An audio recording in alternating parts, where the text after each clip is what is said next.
Good morning, everyone. The Lord bless you. It's another beautiful Saturday morning, and I'm certain God will reach out to you again today in the name of Jesus. Romans chapter 5, verse 8.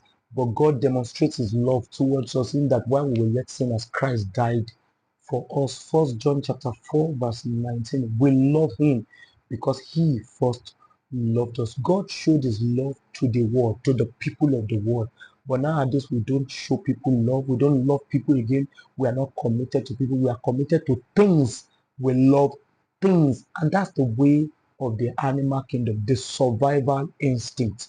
Everyone is barely living. Almost everyone is surviving. That prostitute you are looking at on the road and you are condemning, don't condemn that person. You don't know his or her stories. There are men that are prostitutes nowadays. You don't know their stories. They have people to feed. They want to survive. They know there's no love again in the world. They know that there's no one they want to approach to say, please help me. And the person will genuinely help out of love. They know the person will also ask for something in return. I met with a lady once that says, I don't think anyone can help me because everyone just wants to get something out of you. Now, we hear these statements most times that nothing is free, even in Freetown. That means you give teeth for tat. That's not the way of God. There are people that you help and they're looking at you that what do you want in return? Because they don't believe that that help will just come like that on a platter of gold. The way of God, help comes on a platter of gold without somebody asking you for something in return. The survival instinct is fast killing us. That's not the values that were met while growing up. We are fast losing real values that make us or that made us humans. We are beginning to take on ourselves the values of animals. You are with that person because you want to prey on that person. You are feasting on that host. That's why you are in that relationship. You are in that marriage as far as the man is still providing or the woman is providing what will service your ego. It's not because you love that person and you know it too well. That's not the way of God. Something is wrong with your operating system. We are corrupted now. Something is not right with us.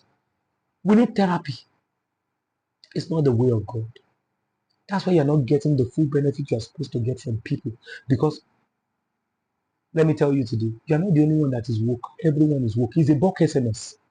Everyone knows you're in that relationship because of benefits. So they are waiting for you to.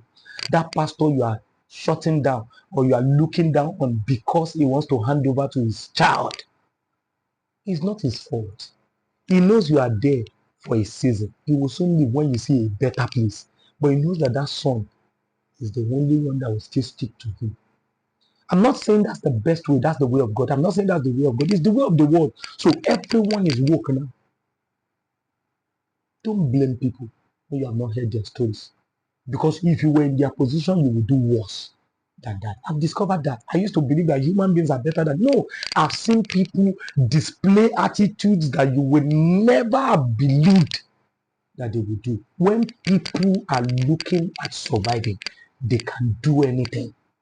Let love enter into the world again. Let love lead again. Let the system change again. Then the people will change indeed. I want to remind you again, you're a tree planted by the rivers of waters. You bring forth your fruits in your seasons. Your leaves don't wither, and whatsoever you do shall prosper.